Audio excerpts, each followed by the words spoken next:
everybody, and welcome to another brand new installment of Weed on Wrestling. I am, of course, your host, Weed, and I'd like to thank all those who are joining us, who have joined us in the past. Hopefully we continue to grow over the next few weeks, months, years, what have you, however long I continue doing this. Happy day. Happy day in Secondhand Studios. That's all I know because we have a guest today. The first ever person to join me right here in Secondhand Studios. None other than Capt Cannabis himself. Kid Cannabis, how are you doing today? Welcome to Secondhand Studios. I'm glad to be here, man. Kind of faded, ready to do this. Yes, the bull is rolling. And we have a lot to get into. I'm going to kind of pick your brain a little bit off and on about, the Attitude Era when we grew up watching wrestling. The Monday Night Wars, it had a big impact on anybody really who is a wrestling fan. We each have our own side of the story. Me, I'm a WWE fan, WWF loyalist till the end. You're from the other side of town. You're from the opposite side of the tracks as me. You come from WCW. Tell me, being a fan of WCW, in the Monday Night Wars, I know I was always tuned into USA. You were always tuned into TNT. What made you turn into WCW instead of Monday Night Raw? Why were you a Nitro fan? Why was I a Raw fan? Really? Honestly? Yes. It's the first thing I'd come across. All right, elaborate more. Like, the first wrestling that you had seen, or had you seen like wrestling in the past and then you kind of latched onto one competitor and that was your dude? You were a die-hard this guy. I got sold some old WWF stuff. All right. Pre-Attitude Era. Yeah. And, it was cool. Uh-huh. Right? But I was younger and didn't quite appreciate wrestling for what it was at the said time. Right. And here I am, middle school, high school. It's the fucking 90s. And Nitro comes on. Yes. The explosions, the fire, the flame, the pretty girls. Oh, you're hooked. The Nitro girls would hook anybody. This was even pre-Nitro girls. Ooh. So a little bit post Miss Elizabeth? We're talking 95. Nice. So right before Lunger Blaze come over, she's the Medusa. Medusa would have already been Yeah. there at that point. But, you had wrestlers like the likes of, Ric Flair. Mm-hmm. Hell, we'll go into the whole Four Horsemen. Yeah. Ric Flair, Dean Malenko, Iron Anderson, Brian Pillman, and Chris Benoit. I don't care. He deserved it. Yeah.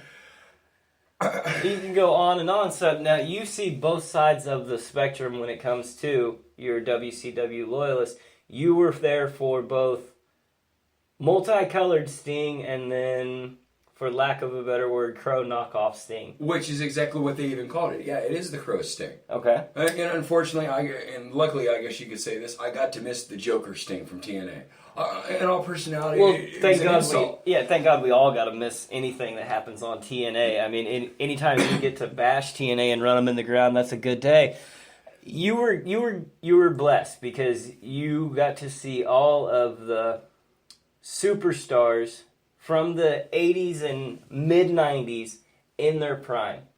Me, on the other hand, I was forced to suffer through the scraps of what would become a great generation, but at the time just wasn't that good. Now, in the early days of the Monday Night Wars, I will admit I did change the channel quite often. I was flipping back and forth because WCW had better programming. It was more entertaining, the matches were better, and they had that one thing that WWF did not have, and that was cruiserweights. The impact that the cruiserweights had on the industry overall, the entire industry, I mean, we wouldn't have Eddie Guerrero's, we wouldn't have Chris Jericho's. Right. Without that initial push in the cruiserweight division in old school WCW. Now, you right in the middle of the war, and what caused the final downfall of the war, if you will, the NWO. How can you justify, as a fan of the WCW, how can you justify the NWO? In all fairness, I can't justify the NWO. Now, Okay. the initial idea with the Outsiders, fucking brilliant. Genius. Storyline writing, genius. Genius writing. But how do you do the American hero? Say your prayers, take your vitamins, Hulkamania, brother. Yeah. And have him become Hollywood fucking Hulk Hogan. It was good writing. I'll give them that. Poor execution. They made it go on too long. And even Jericho says it best where if you weren't in NWO, you weren't getting on television. You had too many members and not enough directions to go forward in. But see, therein lies the problem. You just gave Eric Bischoff a blank checkbook. Yeah. Here, do whatever the fuck you want. Do what it takes to make it the top show? Is that what you're saying? Yeah. I mean, do what you have to do. And you overpaid people. I mean, Granted. let's be fair. Horace Hogan Granted, yeah. was a member of the NWO. Yeah. It just didn't need to happen. Buff Bagwell was a member of the NWO. Hey, Buff was the stuff, man. And Buff was the stuff before he was Buff. Buff was the stuff. I'm talking back in the days where he was, the American Males, the tag team where he won the damn mask? Yeah. Yes. I want to go old school. I remember shit like that. Now, with WCW and the NWO, the thing that set WWE apart in my mind and in my estimation is the developmental process of stars into superstars. WWE would give them the time and the money and the effort that it would take to develop them, to get them to the next level, and that's where I think WCW kind of dropped the ball. They would pay the talent, but they wouldn't pay the talent that would be in 5 to 10 years. So for every good instance, like they did great things with like Diamond Dallas Page and Booker T leading him along slowly through Harlem Heat and everything. But for every great story you have on that with the Ray Rays and all that, with every great one, you're going to have dropping the ball. Oh, you're talking David Flair, Daphne, and what was it, Crowbar? Yeah. And I'm also talking the use of like, say, a talent like Billy Kidman. They squandered it. The potential, but that led to the New Bloods, so... It did, but the potential they had there with Raven. Do you think they used Raven to the full extent of his character? No, but that's because of the curse of the ECW. Yeah. The curse of the ECW is real. I will give you that. Nobody recovers from ECW. Rob Van Dam came close. The Dudley Boys, probably about the best I transition. feel they succeeded, but you still got RVD. You've got Jericho, for crying out loud. Jericho, but in my, you're talking to a true Jerichoholic. I am a diehard loyalist. In my opinion, he's top 3 greatest of all time. And I can argue it if you want to. I still just can't get over goat on the ass of his trunks. I'm sorry, just so many bad implications there. Greatest of all time, my friend. Greatest of all time. Now, where do we go from here? Let's see. Do you want to talk about the demise, or would you rather leave that alone? Leave that for another day, the demise of WCW? The demise of WCW. That was a cold day. Last episode of Raw. Sting versus Flair. Right. Yep. Of course, Sting has to win that match. But his biggest rival. I mean... You know they had to write that, because what was the first main event match on WCW Nitro? Would have been Sting Flair. That Lex Luger interrupted in Mall of America, right? Yeah. Yeah, and so what was the final match on WCW? Yeah. Sting versus Flair. Which was, it's fitting. It was. The demise of WCW, it obviously did come to be bigger and better things. I mean, I can't agree with certain characters right now. Oh. But, I mean, that's what it is. I mean, we got people like The Miz. And it's talented wrestler. Yeah. Right? Just personally, he's kind of like Tom Cruise to me. I just want to punch him in his fucking face. Yeah. Yeah, you'll have that. I have that with Roman Reigns. If anybody listens, you know that I am a die-hard anti-Roman Reigns loyalist. I cannot stand Roman Reigns. He's my... I can't even compare him to anybody else because my hatred for him is so fucking strong. You ever just have a wrestler that you cannot stand because they achieve a certain status and get everything handed to him? Oh, wait. Like Flair. Well, no, because Flair could back it up. Flair could sell like no other. I was thinking he could sell, but he couldn't beat everybody. Let's think WCW. Who was someone that rode the coattails of greatness?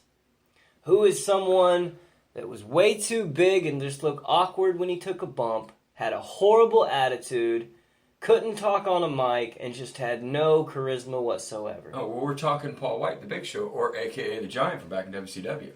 He could be redeemed. Talking Scott Steiner. Big Papa Pump. Yes. I link Scott Steiner to the equivalence of what Roman Reigns is doing today. Like Scott Steiner now, what Scott Steiner's basically become... Scott Steiner over his overall trajectory since the Steiner brothers broke up. Okay, so we're talking pre-tag team dismissal. Yeah, we know everything about him is fake. We know he's on steroids. We know has a shitty attitude and hates the fans. We know that he can't form a logical sentence, but yet he still is in almost the main event storyline of every show. Oh, that's because Vince McMahon likes big sweaty men. That is because Vince McMahon likes big sweaty men. I couldn't have said it better myself. So how's the bull treating you over there? Do we need to reload yet? Oh, we're getting there. Alright, so we're going to switch gears a little bit. We are going to talk the current nature of WWE. Where we sit right now. Now, there's a lot of directions that we can go. Where we're going to go right now is down the rabbit hole of our picks for WrestleMania. Who we think is going to be your champions and going to be your victors at the biggest show, grandest show of them all, that is WrestleMania. So, got to talk about hashtag Oldberg, one of your WCW boys, versus Brock Lesnar, Universal Championship. Who you got and why? In fairness, Yep. Lesnar's one of those guys that, he can wrestle. He's good. He went and did the UFC. Yeah. The man is, the beast incarnate. I'll give him that. Can't argue. Like, okay, Suplex City. And I don't mean no disrespect to anyone here, but woo-hoo, Suplex City. So you can suplex a motherfucker. Good for you. Now, we're talking Bill Goldberg. What was the original undefeated record of 193, which even I know is completely fucking fabricated. There's a lot of wins.